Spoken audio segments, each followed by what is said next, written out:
All right. Hello, everyone. Hope you're all doing well. I am so excited to be talking to you today about pumps. And specifically, we are going through pump abuse and not operating your pumps as they should. The title being Stop Abusing Your Pumps. They Need Love Too. And it's a discussion about using AFT Fathom to improve your pump and process reliability. My name is Walt. I am a business applications engineer with Applied Flow Technology. You may have talked to me before. I'm in a pretty customer-facing role, either support or sales. So if we've had the chance to talk, that I'm sure was a great time. And if not, maybe we'll talk soon. So before we go ahead of ourselves, though, let's talk about some safety, okay? Today, I want to warn you to get plenty of vitamin D. It's very important, especially these days. You might not be going outside so much. So you got to get your fair share of sun. That's what the sun really looks like. But to me, that's a little hot. Let's turn it down a bit. Much better, because guess what? Winter's coming and approaching quickly, especially here in Colorado. If you're elsewhere around the world, maybe you don't see winter, or if you're in the southern hemisphere, maybe you're coming upon summer. But I'm going to assume that most of you are like me and winter's coming. So be sure to get your vitamin D before that happens. It's also present in naturally fatty foods. So even if you don't get sun, you can still get some. And in case you didn't know, it actually is a hormone, not a vitamin. It helps with calcium absorption and immune system health. And if you don't get enough, deficiency leads to cardiovascular problems, cognitive impairment, and a weak skeleton, among other things. All right, so let's go through some housekeeping things. Whether you're a current user of AFT software or not, I encourage you to evaluate our software. Maybe a product that you haven't used before or brand new, right? If you're a brand new user, you can evaluate one of these products. We've got three main softwares. AFT Fathom is for steady state incompressible flow. AFT Aero is for steady state compressible flow, so that'd be like gases. And we're using Fathom today, so you'll get a touch of that. Impulse is our specialty product, water hammer analysis for incompressible fluid systems. So fast transients, things like valve closures and pump trips to see the pressure surge effects. You might be wondering, Walt, how much does it cost? No cost, nothing. Okay, so reach out to us. And you might be wondering, is that all? No, we've got modules you may not have even heard of or that you didn't even know existed in the software. So Fathom, we've got a list here. I won't go through each of them, but in case you're interested to see if you have it on your license, inside of the software, you can go to tools and activate modules there and check some of those boxes and see if you got them. And if you don't, well, then now's your opportunity to evaluate it, right? So Fathom's got them, Aero has them, and Impulse has them. So not like you're going to remember all of this, but they are on our website. And of course, you can reach out to me for these slides and use this as a resource. So you know. How do you do it? Oh, just call and email us, or email us with the products you're interested in. There's our number. There's the email. Again, all on our website. And just so you know, we pride ourselves in providing outstanding customer service. So when you're evaluating, you'd get private interactive webinars for your company when doing a brand new evaluation. We have record response times for emails, so you're always going to be taken care of that way. And most importantly, if you call during business hours, which would be 8 to 5 in Mountain Time here in Colorado, you're guaranteed to talk to what? A real person. I know, crazy. So we invite you to do that. Okay, so now let's get into the actual webinar topic today, pump abuse and not really using your pumps appropriately in your system. We're going to go through some basic pump theory. I have formal education in chemical engineering, so I'm not so much a specific component kind of guy, so much as a systems and process kind of guy. So I know high level things about pumps. So that's what we'll go through. I'm not going to get into the details. There are people out there way more experienced than I am with that, but it gives us good background for the rest of the webinar. And specifically, we're going to talk about centrifugal pumps. There are other types of pumps out there, but these are the most common, and they see the most common kind of abuse compared to like PD pumps or other types.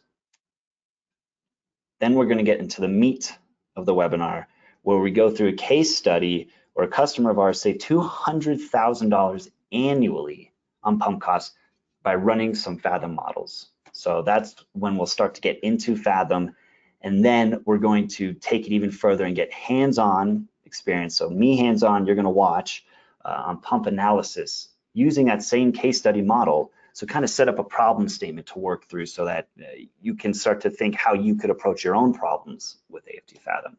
We'll go through BEP and POR, and just like anyone else in the world, I love 3-letter acronyms, but they actually do mean something and they are very important, not just acronyms for fun. We'll go through impeller trimming, and finally pump sizing, probably one of the most important topics. Okay. You may ask yourself, man, why am I watching this? Why is this relevant to me? Because inefficient pumps cost time and money, and time is money, so it really comes down to money. And over time, this can lead to process failure. So not only are you spending more money than you need to, your process might fail. You get wear and tear on the bearings, shafts, seals, and other components of the pump, and that can cause safety concerns, especially if your process fluid is hazardous, if your pump breaks down or leaks, you got concerns there. And then you've got even more money in downtime for repairs and time as well when you have to go through the repair. And whether you like it or not, there's an evolution with stricter pump energy standards. So it's good to be ahead of the curve to really understand the efficiency of pumps and kind of get on board with that, because they're going to catch up with you. Over time, they're getting stricter and stricter to make more efficient use out of pumps.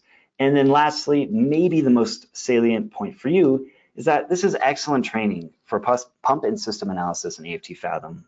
Great training for the software, and if you've never used the software, you'll see how powerful it is. All right, so let's get into that basic pump theory. Again, basic, me being a chemical engineer, not an expert on pumps, but I get the gist. And here's the gist, as I would put it.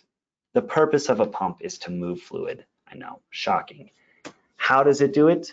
Well, it supplies pressure to the fluid, which creates a momentum driving force to drive the fluid forward. So in essence, supplies pressure, causes flow. And you might ask, is the purpose of a pump to supply pressure or to supply flow rate? And the answer is, it depends. And really, it's both. From the pump's perspective, it supplies pressure. And in a centrifugal pump, the impellers spin around really quickly, tossing the fluid against the casing wall to increase the pressure and potential energy. So the pump is concerned about adding pressure to the fluid, but the engineer is likely concerned about supplying a flow rate through their system. You've got your concerns about pressure. You don't want to overpressurize or underpressurize, but really it comes down to flow. You know, a flow rate that you want your pump to supply. And that's what feeds into pump sizing. Usually you size a pump knowing the desired flow rate, and then size according to that what kind of head rise you need and other things we'll go through. Okay, now that we know the purpose, let's talk about the performance of a pump. Centrifugal pumps don't just have a single operating point, right? They operate on a curve, which means they don't have a single flow rate, head rise, efficiency or power rating, or NPSHR, net positive suction head, require. It depends on the system. So you could have the same pump, 2 different systems, and it operates totally differently. And sometimes it's not so intuitive, and that's why using a software tool like Fathom is really powerful, because just alone operating on a pump curve makes the problem a little more difficult than just a single flow rate. So it's good to have software to analyze that. These curves are manufacturer generated, which means this is user input data for the software. Software cannot generate a pump curve. It can use a pump curve though. They're usually made with water at various temperatures, and this can be applied, or the curves can be applied to systems with fluids of similar viscosity, because the idea is that head rise is independent of fluid density. So the same head rise, the same pump curve could be applied to every fluid, except, the big but, except when the fluid is highly viscous or follows a non-Newtonian viscosity model, in which case you have to account for corrections of the pump performance, which Fathom actually does, a topic for a different day. but just keep in mind that when you have a pump curve, it is specific to water, and as long as your fluid is similar enough to that, the pump curve is going to be good for you to use and to model with. Here's an example pump curve that I pulled off the old faithful Google. I like this one because it has different impeller sizes, so I'm sure you've seen something like this if you operate in the field. The downward nature of the pump curve here on the left-hand side, on the y-axis here, we have head rise of the pump. Again, it's head rise, not just head, so it depends on what the supply pressure is. But it curves downward with flow rate, which is on the x-axis, because a pump is supplying energy to the fluid, right? So it's either supplying energy in the form of pressure, which would be potential energy, or in the form of kinetic energy, which would be flow rate. So the more flow you have, well, then you got less pressure. But you see here today, we're focused mostly on efficiency, and that's what these numbers here represent. So clearly there's a point of highest efficiency here, and we'll go through it a bit later, but you'll notice as you trim down the impeller size, so you go from 10.5 inches to 9.5, the pump curve collapses inward, but you can see the efficiency starts to get a little worse and worse. The pump wasn't necessarily made for pump impellers that size, yet it still may make sense to trim the impeller. We'll go through that. But you'll see, so like this 80% efficiency, once you get past this 9.5 impeller diameter, you can't reach that efficiency anymore. So it's something to keep in mind. Down here, we've got the NPSHR. We're not going through cavitation today, particularly, but net positive suction head required. Essentially, it's saying the pump needs enough pressure on the suction side to make sure the fluid doesn't vaporize. So it's got an upward facing slope increasing with flow rate, because the higher the flow rates, the more likely you are to suck the fluid in and create those low pressure areas at the suction side of the pump, causing it to vaporize. Okay, so now let's get into BEP and POR, the first main big topic of today, the three-letter acronyms. Yes, centrifugal pumps have a point of optimal efficiency. We saw that on the previous curve, that 82%, right? Well, the flow rate this occurs at is known as the best efficiency point, BEP. It depends on the pump, the fluid it was tested with, and the impeller size.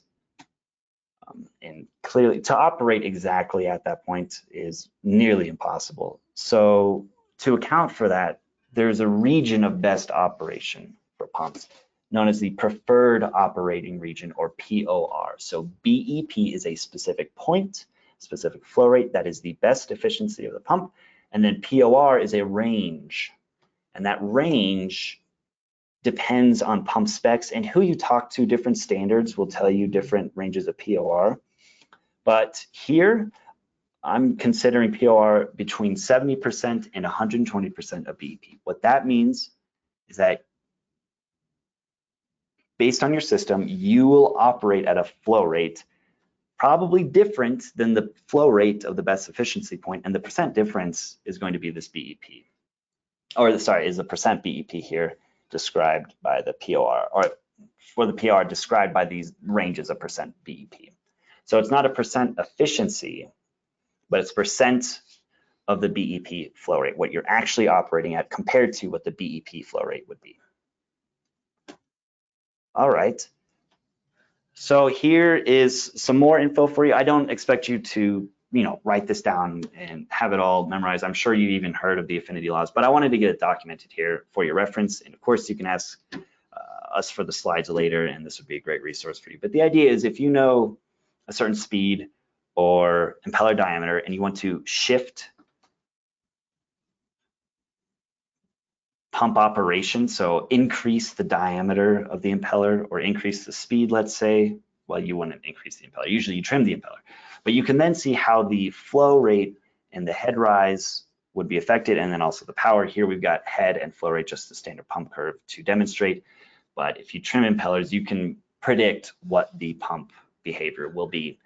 And that's really helpful when you don't actually know and have manufacturer data for impeller trimming, but you can use these laws to get a good approximation. All right. pump abuse is a pretty serious problem around the world. We're wasting a lot of money, a lot of processes go down. So what exactly am I claiming to be abuse though? I am claiming operating out of this preferred operating region is abuse, whether you're oversizing pumps, undersizing pumps, or you're just misconfigured because you have so many pumps in your system, it's hard to say whether it's oversizing or undersizing. But the point is you're not operating where the pump wants to be. And there are plenty of other things that are abuse that I won't discuss, but that you should keep in mind, which would be, I'm going to list these things here. Using improper pump type, maybe you need a between bearing instead of overhung. Your fluid temperature range matters for what pump you are using. The seal selection, there's cavitation to be concerned about. Again, we won't go through that so much. And then, of course, you've got a highly viscous fluid, then you need performance corrections for your pump. And the reason I'm focusing on the POR here is because that is the thing that's most often overlooked and assumed to be fine. You know, it's, oh, you know, our pump isn't operating as great as it could be, but we're getting the job done. But there's a lot of money being left on the table. And also then you've got standards that are coming into play that you'll have to pay attention to. But it's just so common for pumps to be operating out of POR that I wanted to discuss it. And again, it's often overlooked. Okay, so that is what I claim to be abuse. And that is a lot of theory. I'm sure it was quick, hopefully not too quick, and it mostly is to document it down. So if you have any questions, you can come back later and check it out. And of course, get the slides from me after the show. But let's get into the meat. This case study is really powerful. It's one of my favorite from AFT. The idea is we have a customer, Flowserve, they're a pump manufacturer, but they were doing a study with one of their customers, a client of theirs, to figure out what was going on with their cooling water system at a refinery in Maryland.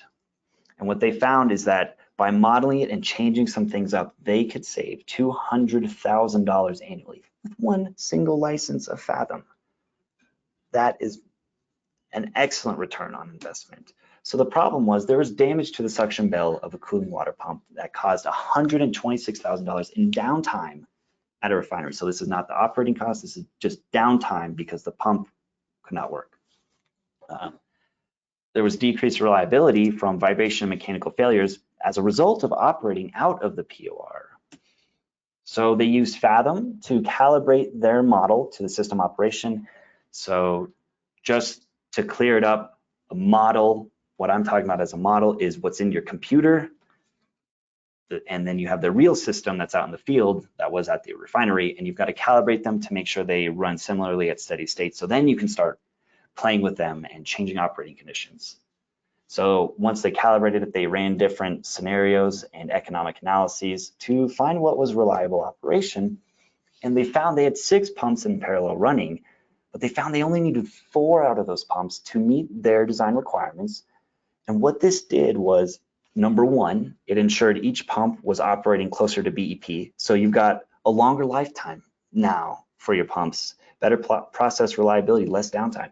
And number two, they're saving large amounts of money because they could shut 2 pumps off. $200,000 annually operating costs was saved. So here are some pictures. Here's that pump, and here's the damage on the suction side of that pump. This is how they modeled it. This was a picture of Fathom. So you can see here the spot checks, part of that calibration to make sure the model matched the system.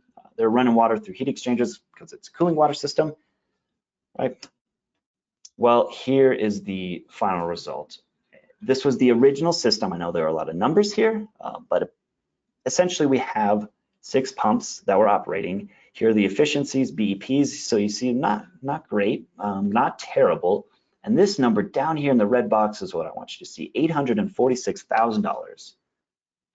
Well, by just shutting 2 of them off, we increase the BEP, right, and decrease the total power usage, power consumption, which means it dropped the cost per year ultimately by $200,000. That is huge. Again, by a single license of Fathom, the cost is negligible compared to saving that much money per year on one project. Okay, so here's the summary. Again, all pumps are running. well, it costs 800 grand a year, and there was uncertainty. When you shut 2 pumps off, it only costs 600 grand a year, and there was reliability confidence. Your pumps are going to last longer, and that's what they found. Okay, so let's check out that model. I've got that here with us today to play with. And you can see right away, I've already changed some things up. They actually modeled it a few different ways, not just the way you saw in the slideshow, where they had the heat exchangers and a loop.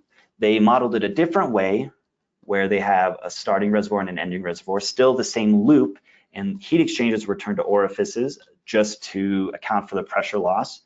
And also I've changed some things up for confidentiality reasons, just to make sure that, you know, it's for the webinar as an example, right? I'm not sharing any specific details. So in here, we are running water from a certain reservoir, right, or from reservoirs through the system as a cooling water loop. And just so you get an idea of the static head we have to overcome, right now we're operating at 5,164 feet. We are doing this in US units. I had a professor in school claim these were God-given units, so that's what we're using today. And that's what they had. So going from 64 feet up to 5,184 feet. So only 20 feet of head to overcome, you know, a static head to overcome for the pump. So not anything crazy. Pretty high elevation though, maybe somewhere here in Colorado, mile high. Okay, so this is a calibrated model. This is what we're starting with. Now let's go back to the slides and let's go through a little setup, right? So you are the engineer. These pumps were configured incorrectly for the current cooling water system, and it's hard to say whether the pumps were undersized or oversized. And we'll go through that. They're really just misconfigured. And the evidence, though, is that one of the pumps experienced excessive damage on the suction side and they had to shut down. But not only that, they previously had spent a lot of time and money on repairs to other pumps. So this is kind of an ongoing problem, and this was just another thing to happen in line, so they decided to check it out. There were a lot of high vibrations and mechanical failures, things you could expect from not operating in the POR. So you are the engineer. Imagine you're tasked to figure out what's going on and to find the best solution. And usually this best solution is the fastest and most economical solution. Okay, so going back in here, I just want to run the model. This is a steady state model, so what I do essentially is put in inputs, run the model, and I'll get outputs. And here you can see we've got a pump curve, data entered into it, so flow, head, efficiency, and PSHR. So not specified flow rate, but an actual pump curve. So when I run it, we'll get the steady state solution. And I'm sure, like most people, I am a visual kind of guy. So let's check out the visual report. Oh, there we go. All right.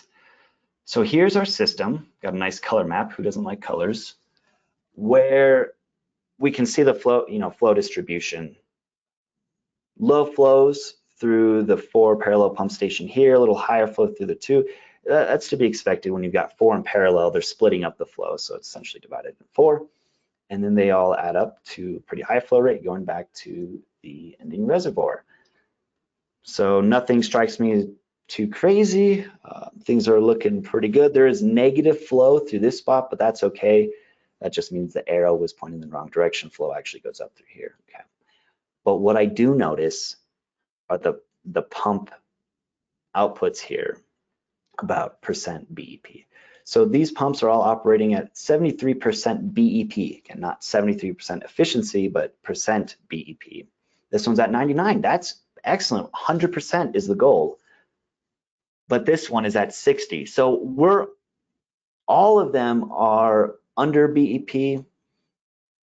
This one you can argue is at BEP, but 5 out of 6 is well under BEP. So we need to figure out what's going on and how to change that. But this is going to be the pump of biggest concern, of largest concern, that was the one experiencing the trouble.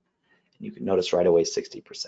Okay, so before I do any work in the software or change any of my system properties, anything about the software, I want to set up the software nice for good analysis. So this is great training to pay attention. What if the software could tell me and warn me, hey, well, your pump is out of POR?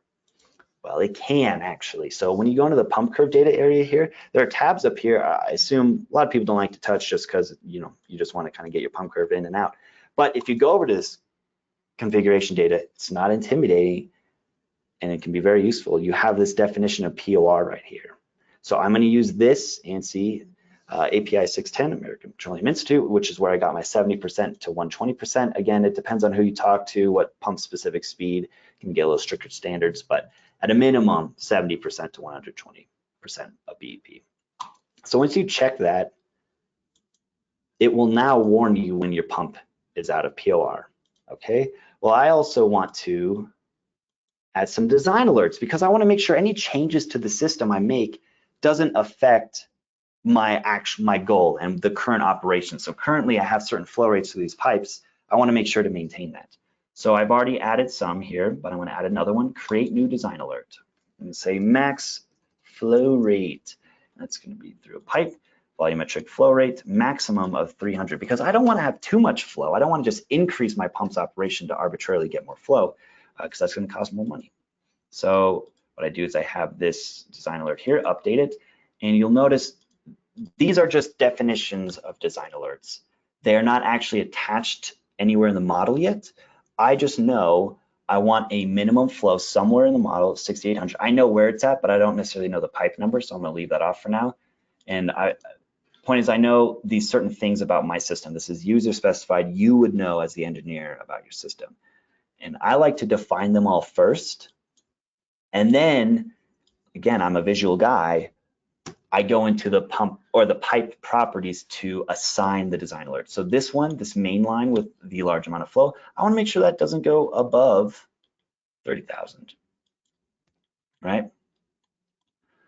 Okay, now these down here, these were the parts with the heat exchangers. So I want to make sure that those have a minimum flow rate, at least some amount. And these have the lowest, so then I assign it there, right? Again, for me, it's just much easier to define them all first and then look at the model to see where those are to be applied. And then I've got my larger one right here. Okay, so I got design alerts made so that any change, again, I'm just setting up for potential changes to the system I'll make. So that if I make a change and it causes my system to operate far from what I originally wanted it will warn me. Okay. And the last thing, maybe the most important, but least utilized by engineers, would be costs. Because I know it can be a little intimidating, especially in Fathom, to work with costs, but I'll show you how easy it is. It really is. If you go to analysis, calculation, we're just going to look at pump energy. We just want to know how much money we're spending on pumps. I mean, after all, Fathom is going to give you power consumption as an output variable. You just put a dollar amount to that. Well, then now you've got cost data. Why not? And you just go in here to cost settings. I want to calculate my costs, monetary costs, obviously. Operation, that just means energy, right? Well, I want to use 7 cents per kilowatt hour, pretty good average across the US. And here you can get into a little deeper analysis with economics if you want to do cash flow analysis or cost analysis over a few years. You can include things like your interest or hurdle rate for your company, inflation. I'm going to keep it simple by just looking at 1 year so that I know what my annual cost is. Okay, so now let's rerun the model, and Control R is a great keyboard shortcut to run the model if you don't know. I love keyboard shortcuts. All right, so again, I didn't change anything about the system. I just changed some flags or warnings for me. So here, because I checked that POR definition for that pump, I got a warning here, which is great. And I've got new tabs here from what I've done. So applied standards would be that POR that I defined. which I had on the other 5 pumps just before the webinar was made to make sure I didn't have to go through each individual one to add it. But you'll see here it was applied to each pump, but I only had the one that was out of range. And I've got this cost report. So now I can put a dollar amount to my energy consumption, because my goal is not to just make my pumps operate closer to BEP. I want to minimize costs, right? I want to make this as fast as possible. So we go to the visual report. It looks the exact same flow distribution. I didn't get any warnings about my design alerts, which means I'm operating as I had wanted it, which is great. Okay, but now we have to do the analysis. And as an engineer, you have to figure out what is going on with that pump. Why is that pump operating so low? Right, this one especially is what we're focused on. And just so you don't forget when I go through the slides, 60%, this one parallel to it is 99, really close, and the others are around 70. Okay. So when a pump is out of POR, do you even know that's bad? So let's go through that. I wouldn't necessarily, so it's good to refresh on that topic, because it provides a lot of extra wear and tear on the pump. So not only is it just, does it look bad? Oh, 60% instead of 100, it actually is bad for the pump. A lot of extra wear and tear. It's just not operating at its optimal operation, which causes odd pressure differentials in the pump. So you might have your impellers off axis, which can warp the shaft and affect the bearings and the seals and all of that. So when you are below POR, so that would be, let me get a pen real quick. So you got a pump curve, and you've got an efficiency curve here. This would be my max point of efficiency. Well, when you're operating below, would be to the left. You're supplying a lot of pressure and not a whole lot of flow. And then above POR would be down here, a lot of flow, not a lot of pressure. So just so you know. Okay. So what happens when you're below POR? You get recirculation in the pump, both on the suction and discharge side. So rather than pushing the fluid forward, it's just circulating around in the pump. You get reduced impeller seal and bearing lives, and high temperature rise, because the impellers are spinning, but you're not moving the fluid. You're adding pressure according to the pump curve, but it's at an efficiency lower than it should be. So that energy is just going into heating it up and heating up the motor. So when you're above POR, you also get reduced impeller seal and bearing lives. It's also similarly bad, but specifically with operating above, you get high flow cavitation, because you're at such a high flow rate from being out on the curve that you need a lot of net positive suction head required. If you remember, the NPSH curve went up as flow rate increased.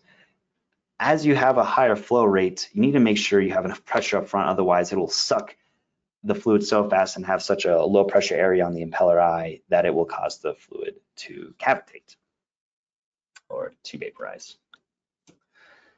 So we know it's a problem. How can we change where we're operating? How can we change that percent BEP we're at? It's important to consider the pumps not just individually, but as part of a system, and it's especially difficult because it's they're parallel pumps. It's a parallel system. So all the pumps affect one another's operation. It's not as easy as just a single pump in line. What we do know is that all pumps are operating at less than BEP. One of them was operating at BEP, but 5 out of 6 were much lower, which means we need to increase their flow rates somehow without causing too much of an increase for the whole system. All right, so here's the pump and system curve for that pump operating out of the POR, that's 60%. So let me get my pen. So we are operating right here where the pump curve and the system curve intersect. So somehow we need to move this operating point to about here, or at least within the X's, right, the POR. This is our efficiency curve, so max efficiency would be around there. How could you do that? Maybe you get a bigger pump, right? Extend the pump curve out to operate. It would shift the efficiency curve, but actually it shifts the pump curve more than the efficiency, so you would be closer to BEP. But maybe that's not realistic. You're going to put in a new pump. That sounds awfully expensive. You can't really increase the impeller size, although technically it is feasible and you can model it. But those aren't great options. So what could we do instead? Well, what if we shifted the system curve down? That means we can lower the static head it has to overcome when the system curve intersects the y-axis. That's the static head the pump has to overcome. So if we could get the system curve to come down here, that would be great. But it's not as simple as, just changing the elevation gain of my system. What if your elevations are constant? You have to use those elevations. And not only that, just changing those actually might affect your operation more than you'd expect, again, because these pumps are in parallel. So we'll see, you actually shift the system curve without changing the system. Simply by changing one of the other pump's operation, you can change the system curve of this single pump. It's a confusing topic, but there's a clear distinction between looking at a single pump and system curve and a parallel or composite pump and system curve, where we haven't changed the system at all, yet we changed the system curve. So that's my goal. And actually, I'd want to do that for all of my pumps, but right now I'm focused on this one. So changing one of the other pumps, how could we do that? Let's use that. Well, we can trim the impeller. And the reason I know that is because I knew that other pump parallel to it was at 99% of BEP. What if we trimmed it down a bit? So in general, when you decrease the impeller size, this drops both the operating flow rate and the BEP. So if you remember from the affinity laws, if you decrease the impeller size, you'll see that pump curve collapse towards the center, towards the origin. So it'll drop your operating flow rate and it'll drop your BEP, your efficiency curve will shift a bit. But actually it turns out your operating flow will decrease more than your BEP flow will. So overall, your percent BEP decreases. As you trim your impeller, your percent BEP decreases. So I don't want to do that for my pump already at a low BEP, but what about if there was a pump that could sacrifice a little bit, right? So one of the concerns, though, obviously, is that decreasing the flow rate too much is undesirable, just as increasing it too much is undesirable. So you have to be careful with it. If theoretically you could increase the impeller size, maybe you just buy new impellers and put them in the pump. If you had trimmed them and you want to go up again, I don't know, unrealistic, but it would have the opposite effect. And we're just going through theory. So here's that pump curve I had at the beginning. Why I liked it is because it has several impeller sizes. So if I draw my system curve, which looks like this, at 10.5 inches, I may be operating at an efficiency of, about 80%. Okay, so still a little bit below BEP, whatever. If I trimmed the impeller to this 9.5, right, then my operating point would be right here, and you can see my efficiency now is closer to 75.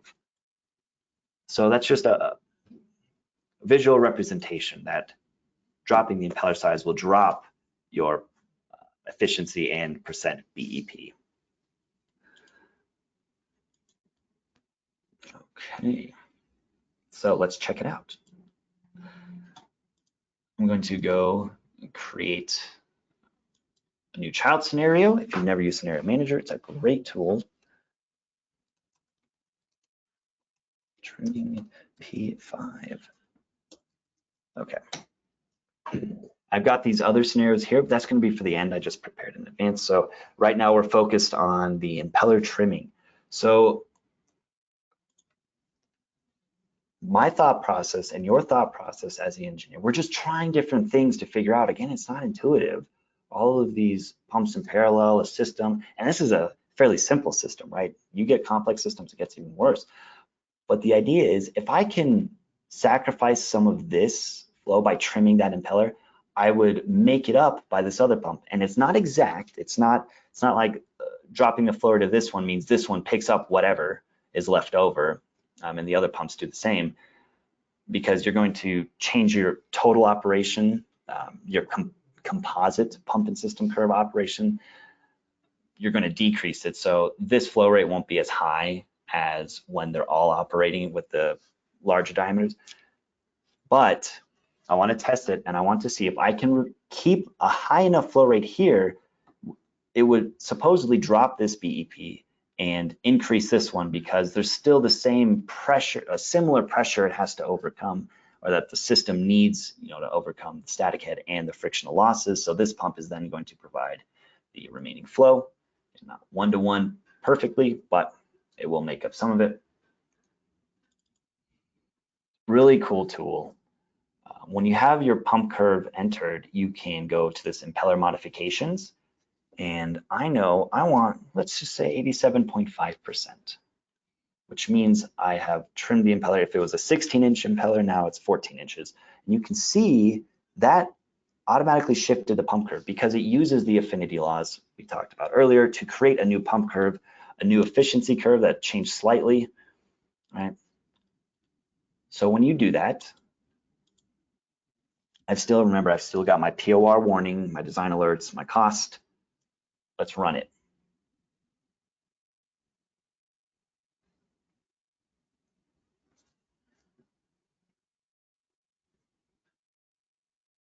Okay, so let's go to the output just to see if there are any warnings.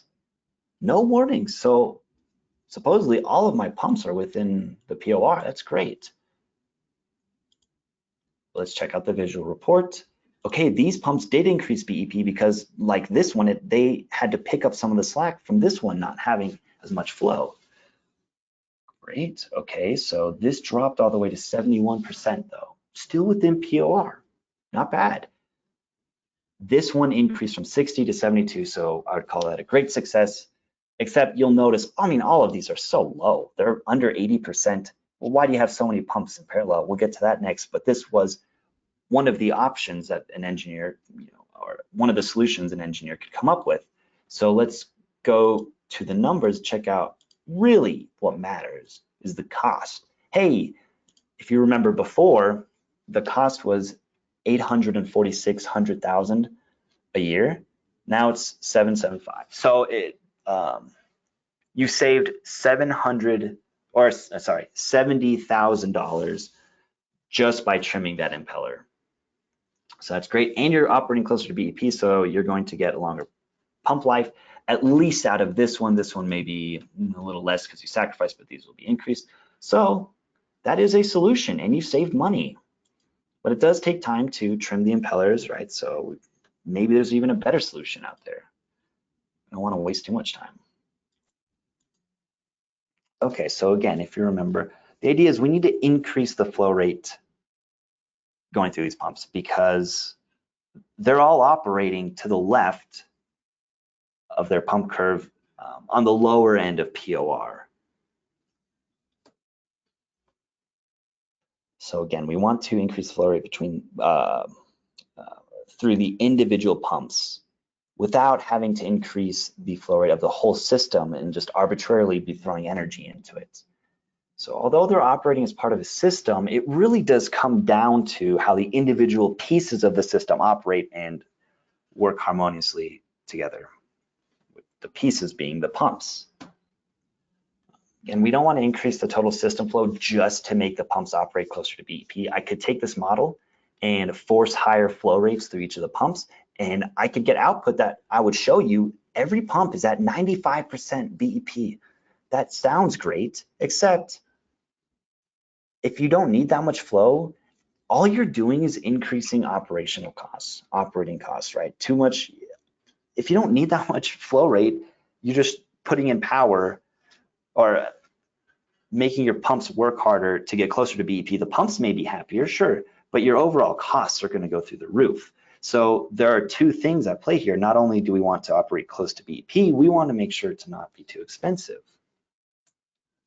So the answer would be to shut some pumps off. If all of your pumps are operating to the left on the POR range, maybe you just don't need as many.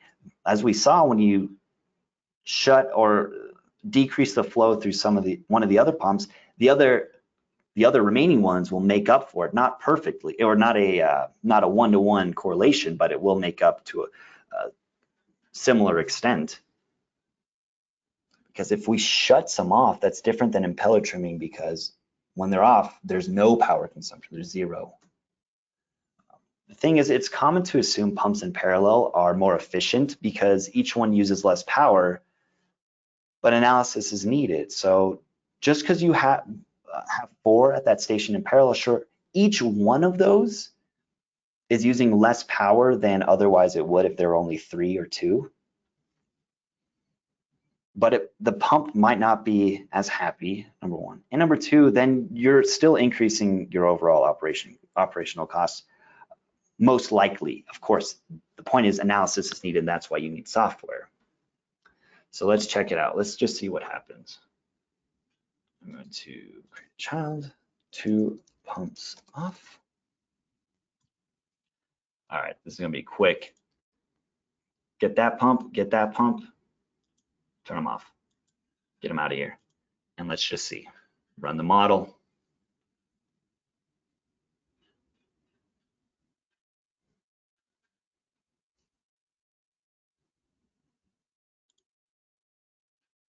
Okay, go to output. Let's see if we get any flags. Hey, no, that's excellent. I see my standards are still applied. Okay, check out the visual report here. Okay, these pumps are off, so there's no power going through them. Great. Well, would you look at that? These 2 pumps are now at 99% of BEP.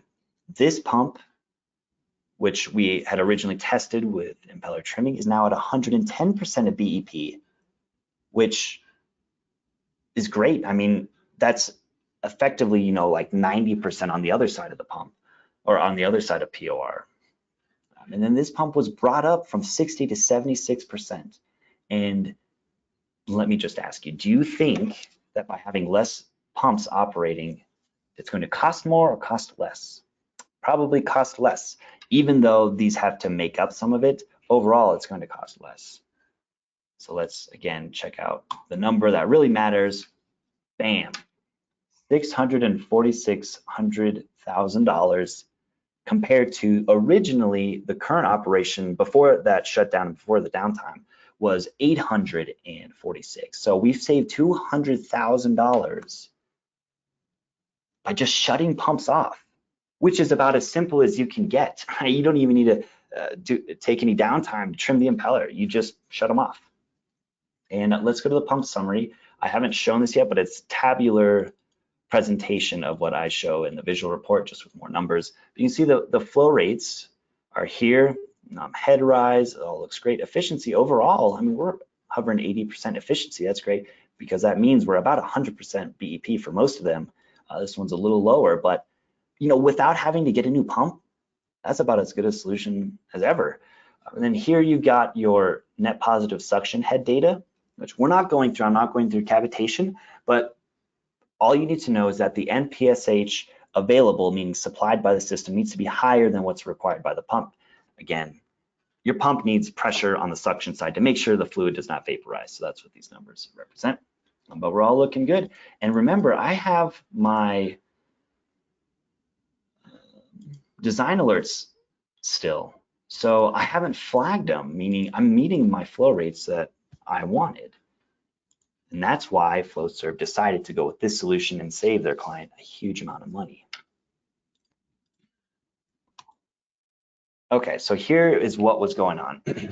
This is one of the pumps in that 4-pump parallel station. So on the right-hand side, this is a single pump curve. You can see originally, right, we were operating inside of POR. From the very beginning, if you can stretch back to that time, this pump was operating around 70%, 73% POR, or BEP.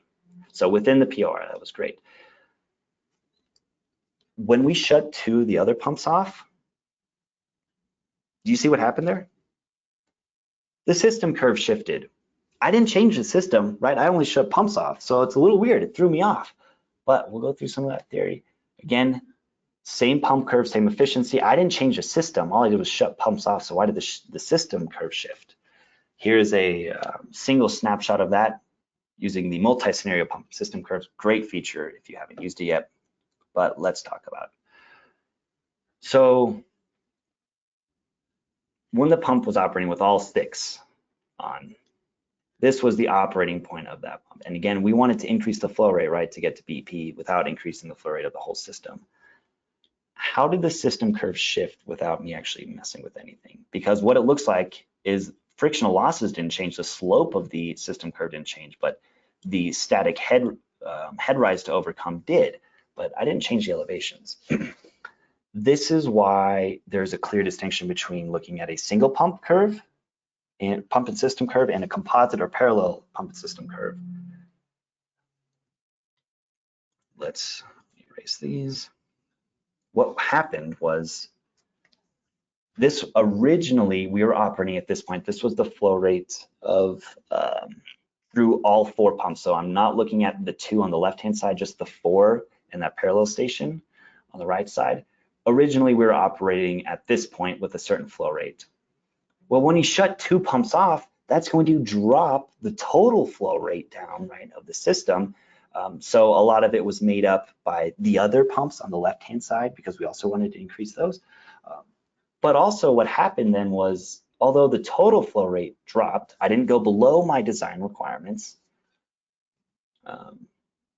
The other 2 remaining pumps in that 4 parallel pump station had made up for it. And what I want to show you here is that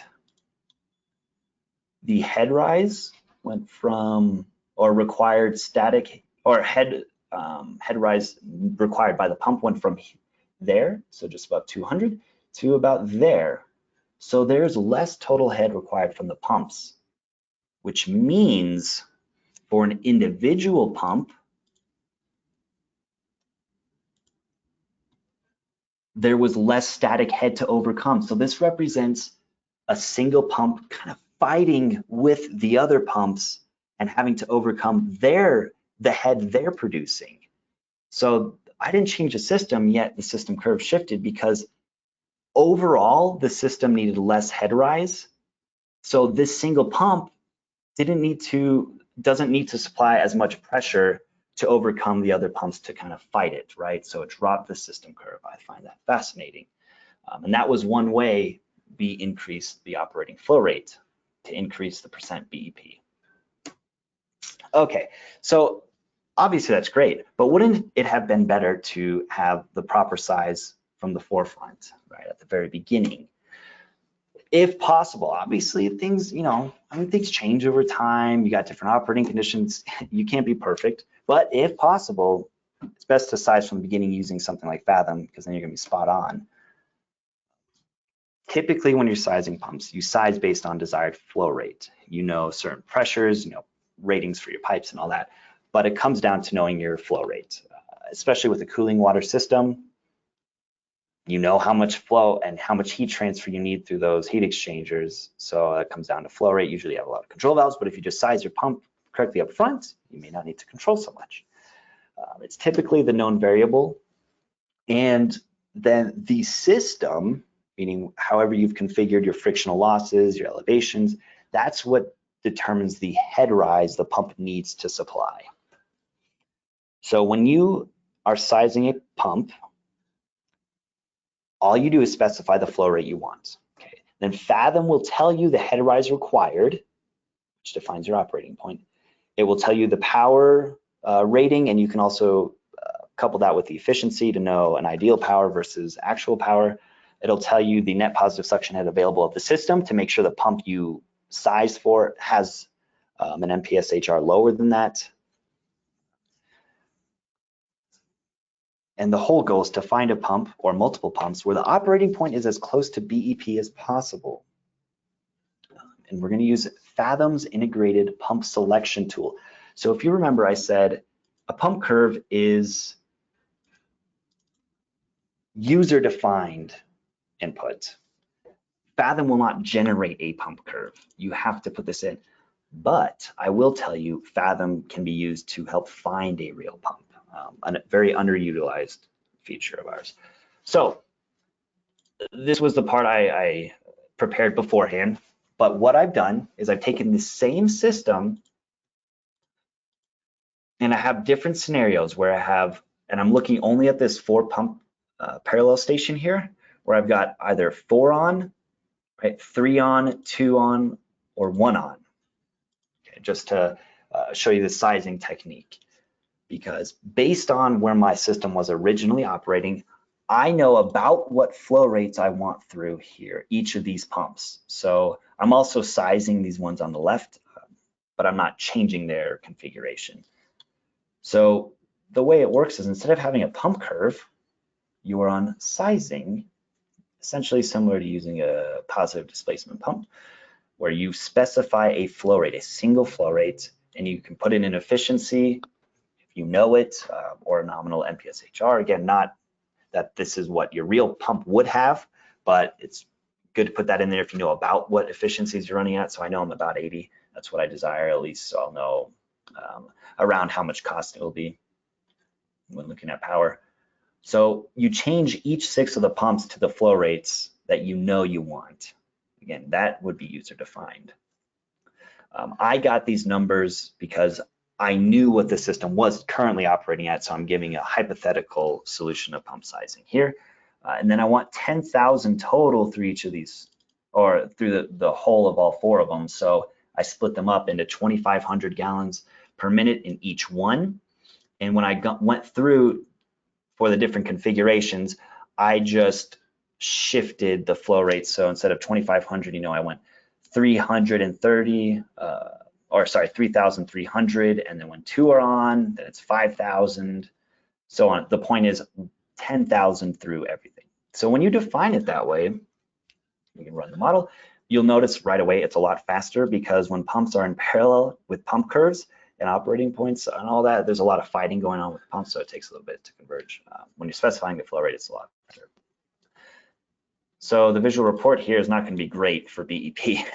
It'll tell you the flow distribution, which you'll see is pretty similar to what we had before.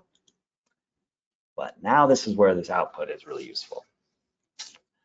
You see the flow rates. Again, I defined those previously with pump curves. It solves for those, but then it tells me the head rise I need.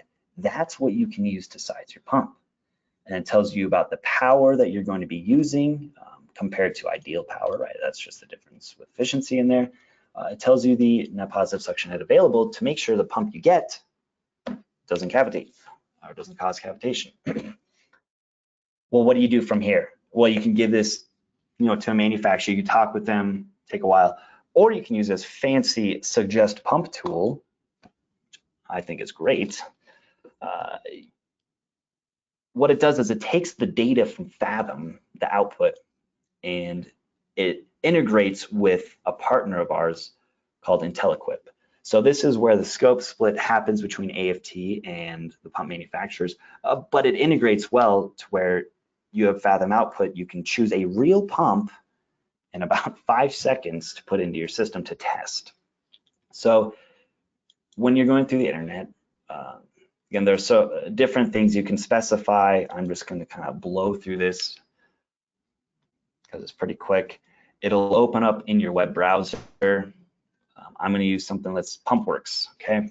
It takes the Fathom output data, such as your known flow rate and head rise. Right, so flow rate, head rise. There's a lot of stuff in here, so you can talk about fluid temperatures, what your application is. I'm going to go quick just to get through it, but you can specify things like the NPSH margin to make sure you don't cavitate. Okay, great. Well, you go through it. You want to make sure to get the appropriate kind of pump. So this is not the way I suggest to do it, because there are obviously very different types of pumps in here, but I want to throw them all against the wall and see what's best.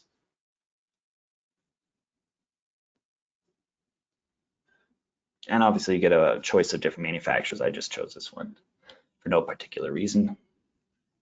But it will tell you based on your required flow rate what it will actually meet. And now I could operate, if I use this pump, I could operate at 98% BEP with this certain power rating, which is similar to what Fathom had told me. And it does so because it knows also what size the impeller could be. So you can see here already there are different size impellers. Well, it had trimmed it for you because it knows what point you want. you just download it as a IntelliQuip transfer file. I have already done that, so once it's downloaded, great, it's downloaded. You go in here, open previously downloaded file. As I said, I have already done it, so I've got all of them, but I'm running the scenario 4 on standby. So all I do is choose it, apply the pump curve data, 1, 2, 3, 4, because all 4 of those pumps are going to be the same. Great. Now I also want to do the other 2 on the other side, though. Again, I have already got them downloaded. And you know which one to use because you can clearly see which flow rate you're wanting on those pumps. So 18 by 22, okay, that one, I want those last 2 pumps. Okay, great. So now what you've done is you've changed from sizing to real pump curves, right? I mean, it's pretty amazing. It's got all of the data for you. Again, you don't want to just willy-nilly choose any pump, but it's great for analysis to see what could be a lot of hypotheticals. And then obviously when you're going through real system design, it's a real tool and they will quote you and help you out with the selection process. It's just good first round pass. So all of the pumps now have it, or have those specified pump curves in there.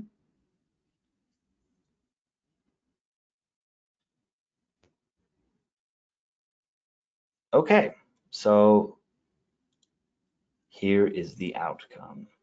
Dun, dun. No warning about design alerts, no warning about being out of POR. I'd hope so because I specifically sized these to make sure it doesn't.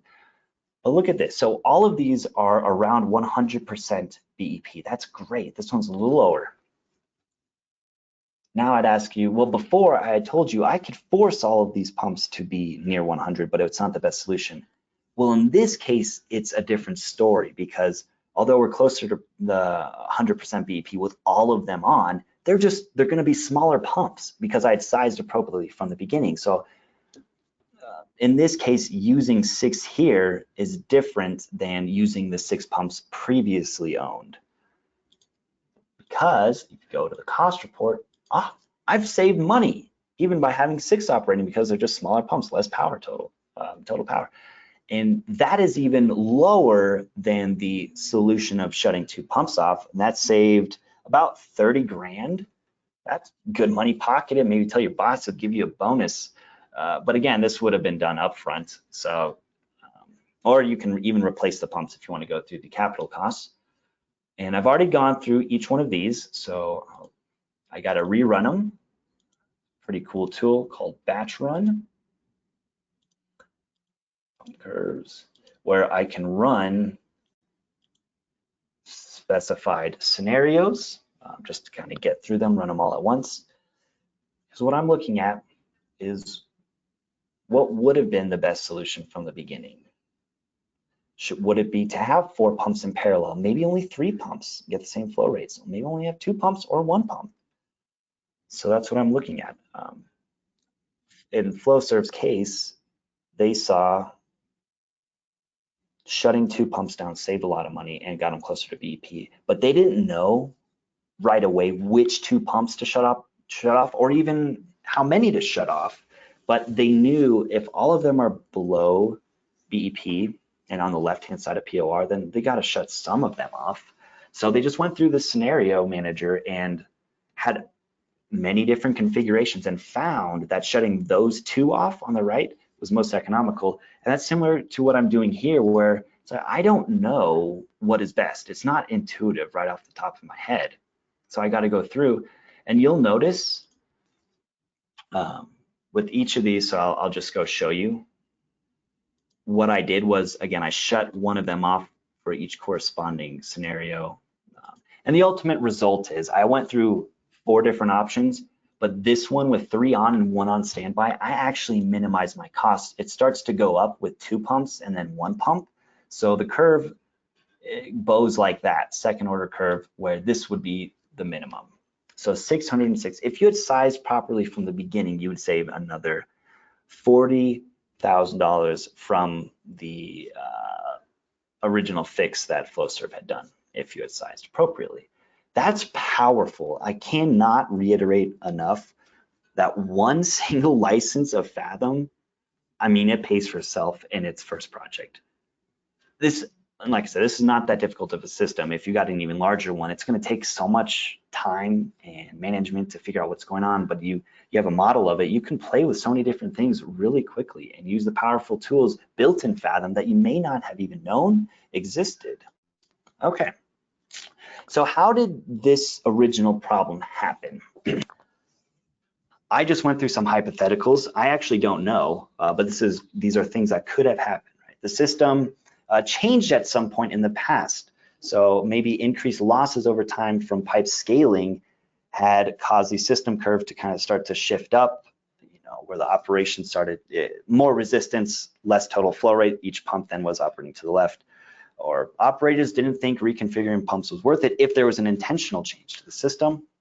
Maybe a new operator came in and suspected running 4 pumps in parallel will lead to a reduction in operating costs and better reliability. The thought process being maybe a new guy came in where the 2 pumps were off originally, but he said, no, let's turn them on because then each pump is working a little less hard. So it's going to save money and reliability. But what would have been overlooked was, well, how close to BEP is it operating, right? Because efficiency in BEP matters. Or from the beginning, the pumps have just always operated inefficiently. I like to think about pumps like people and animals. Sometimes they're happier working harder. Just because they're working less hard doesn't mean it's better for the pump. There are points of optimal efficiency, right? So you as a person, I mean, yeah, just you're not as happy necessarily if you don't do much. So it's good to work a little harder, and pumps are just like that. When it comes to reliability and wear and tear, total power doesn't matter as much as percent BEP. How close to the optimum are you running? So let's go through summary and recap as we close up. It's best not to abuse your pumps. Don't do that. Okay, keep them operating within POR. Keep them far from cavitation to save their life and save you money. You can use Fathom to model existing pumps or size potential pumps. Just like we did today, we can take an existing system and say, what's going on? How can we shift, make it a little better, play with different hypotheticals, and then size for potential pumps for a new system, or even if you want to get new pumps for that existing system. Use the features that are built in Fathom. It's pretty powerful. I notice just from my time here that a lot of people don't really know all of the features that are included in Fathom, so they end up doing a lot of brute force things that don't need to happen because the point of software is to make life easier. So there are things like the POR definition, where it takes, if you have the efficiency data in your pump curve, it will tell you and flag you about operating out of that. Use Fathom for cost calculations. It took 2 seconds to set up, again, because Fathom's already calculating power, why not attach a dollar amount to it? There are things like impeller trimming. You can also go through multiple pump configurations where you have one pump, but different pump curves if you want to specify different impeller sizes. We didn't go through that.